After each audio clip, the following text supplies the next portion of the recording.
जंगल में एक मोर भी रहता था। वो जंगल में अकेला मोर बचा था। बाकी मोर दूसरे जंगलों में चले गए थे, पर उसे यह जंगल बहुत अच्छा लगता था, जिस वजह से वो इसी जंगल में रहता था। और जब बारिश होती तो वो बारिश में बहुत नाचता। एक दिन की बात है, जंगल में बहुत तेज बारिश हो रही थी। बारिश को देखकर मोर बहुत खुश हुआ और अपने आप से बोला, अरे वाह, कितना मजा आ रहा है बारिश में। मैं तो चाहता हूँ रोज ऐसी ही बारिश हो। बारिश में नाचने का अलग ही मजा होता है। दिल खुश हो जाता है ऐसी बारिश में नाचकर। वहीं दूसरी तरफ बारिश से जंगल में रहने वाले पक्षी बहुत ज्यादा परेशान हो चुके थे, क्योंकि हर 2 दिन बाद बहुत तेज बारिश हो जाती थी, जिस वजह से उनके घरों में पानी भर चुका था। और वो सब पक्षी इस बात से बहुत ज्यादा परेशान थे और इसीलिए वो सभी एक जगह पर इकट्ठा हुए और पक्षियों की मीटिंग बिठाई। अरे भाइयों, हमें कुछ न कुछ तो करना ही पड़ेगा। यह बारिश हर 2 दिन बाद हो जाती है। मैं तो इस रोज रोज की बारिश से तंग आ गया हूँ। न खाना खा पा रहे हैं, न काम पर जा पा रहे हैं। कालू भैया, कह तो तुम बिल्कुल ठीक रहे हो, पर हम पक्षी इन सब में क्या कर सकते हैं? ये बारिश करना हमारे हाथ में थोड़ी है, ये तो बादलों का काम होता है। हाँ रानो चिड़िया, तुम बिल्कुल सही कह रही हो। इसलिए अगर हमें ये सब रोकना है तो हमें बादलों से बात करनी चाहिए कि वो इतनी बरसात ना करे, क्योंकि इस तरह तो हमारा जंगल नदी में बदल जाएगा। अरे रानू बहन, कालू, ये सब बादलों का दोष नहीं है, बल्कि इसमें मोर भी शामिल है। क्या मोर? मैं कुछ समझी नहीं हरिया भैया, मोर कैसे? अरे जब वो नाचता है तभी तो पानी बरसता है। अगर वो नाचे ना तो पानी भी नहीं बरसेगा। अच्छा, तो ऐसी बात है। तो हम लोग मोर से बात करते हैं और उन्हें समझाएंगे कि अगर उसे यहाँ रहना है तो नाचना छोड़ दे, वरना उसे ये जंगल छोड़कर जाना होगा। और यह कहकर कालू कौवा और हरिया तोता मोर के पास पहुँच जाते हैं। उन दोनों को देखकर मोर बहुत खुश हुआ। अरे भाइयों, क्या बात है? तुम लोग मेरे पास क्यों आए हो? सुनो मोर, हम तुमसे ये कहने आए हैं कि तुम नाचा मत करो, क्योंकि तुम्हारे नाचने से हमें बहुत परेशानी होती है। पर क्यों भाइयों, तुम्हें क्या परेशानी होती है? बल्कि परेशानी तो मुझे होनी चाहिए, क्योंकि नाचता तो मैं हूँ। तुम्हारे ऊपर कौन सा बोझ पड़ता है? यह सुनकर उन दोनों को गुस्सा आ जाता है, क्योंकि वो मोर को समझाने आए थे, पर उल्टा मोर ने उन्हें ही समझा दिया और वो वहाँ से चले गए। उन दोनों को इस तरह गुस्सा देखकर मोर काफी हैरान हुआ, पर उसने इस बात पर ज्यादा गौर नहीं किया। इसके बाद वह दोनों पक्षियों के पास वापस आए और उन्होंने फैसला किया कि अब वो बादलों के पास जाएंगे और बादलों से ही बात करेंगे, क्योंकि अब बादल ही कुछ कर सकते हैं। इसके बाद वो दोनों बादलों के पास जाते हैं। बादलों के पास पहुंचने पर बबलू बादल ने कालू से कहा, क्यों कालू कौवा और हरी तोता, यहाँ पर कैसे आना हुआ? कोई परेशानी है क्या? बताओ मुझे। बबलू बादल, हम आपसे ये कहने आए हैं कि आप इतनी बारिश ना कीजिए, क्योंकि बारिश की वजह से हमारे घर खराब हो गए हैं। कालू, पर बारिश तो जरूरी है, और यदि बारिश नहीं होगी तो जंगल सूख जाएगा और फिर तुम पक्षियों के पेड़ पौधे भी सूख जाएंगे। हमें कुछ नहीं पता बबलू बादल, बस तुम बारिश मत करो, क्योंकि बारिश की वजह से हमें बहुत परेशानियां झेलनी पड़ रही हैं। हमने मोर से भी मना किया है, अब वो नाचेगा नहीं।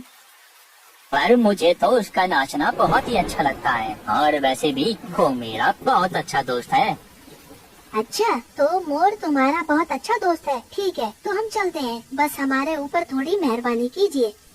फिर कालू और हरिया तोता वहाँ से चले आए। धीरे धीरे समय गुजर रहा था, पर बारिश रुकने का नाम ही नहीं ले रही थी। वहीं दूसरी तरफ मोर बहुत खुश था। एक दिन की बात है, बहुत तेज बारिश हो रही थी। तभी पक्षी फिर से इकट्ठा हुए और कालू कौवा ने पक्षियों से कहा, पक्षियों, अगर बारिश रोकनी है तो हमें जंगल से मोर को निकालना ही पड़ेगा, तभी बारिश ये तुम क्या कह रहे हो? मोर के जाने से बारिश क्यों बंद होगी?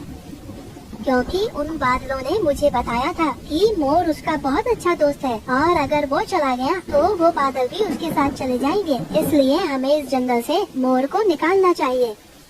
कालू, ये तुम लोग गलत कर रहे हो। अगर वो चला गया तो फिर बारिश कभी भी नहीं होगी, और यदि बारिश नहीं हुई तो फिर हमारे पेड़ पौधे हरे कैसे रहेंगे? वैसे भी बारिश के मौसम में तो बारिश होती ही है। तुम लोग इतना परेशान मत हो। सुनो रानू चिड़िया, तुम उस मोर की तरफदारी कर रही हो। अगर तुमने ज्यादा उसकी हिमायत की तो हम तुम्हें भी इस जंगल से निकाल देंगे।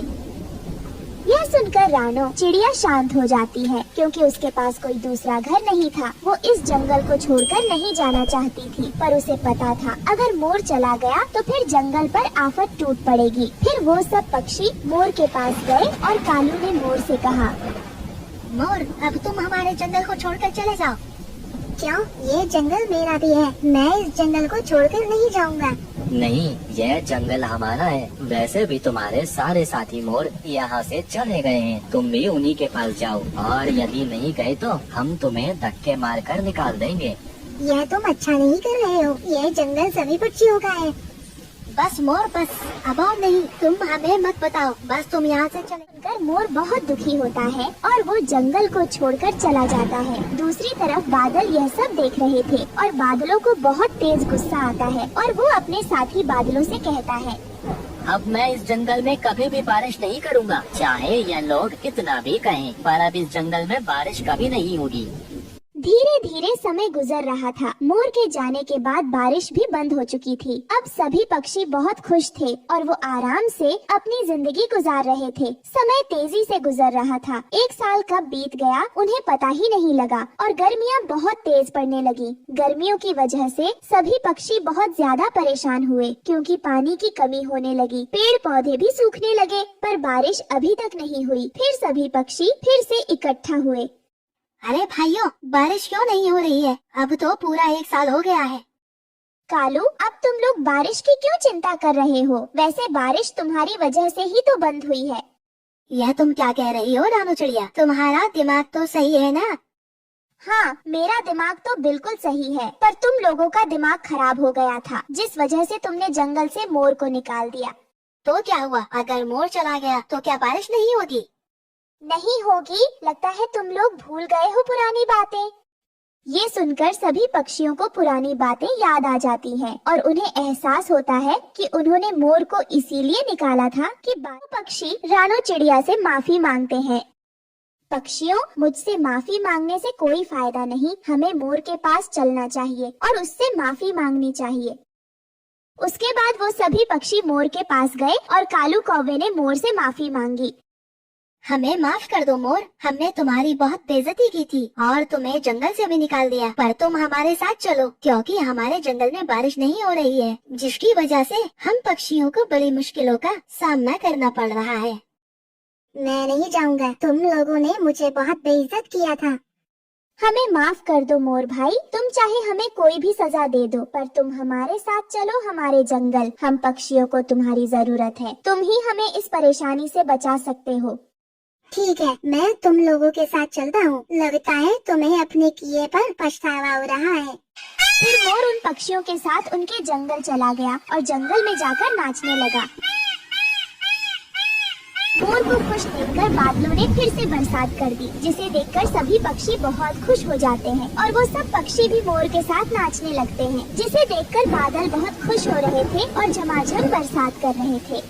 तो दोस्तों, हमें इस कहानी से ये सीख मिलती है कि हमें कभी भी किसी के साथ बुरा नहीं करना चाहिए, क्योंकि अगर आप किसी के साथ बुरा करते हैं तो आपके साथ भी बुरा ही होता है। हमारी कहानी को लाइक करें, कमेंट करके अपनी राय हमें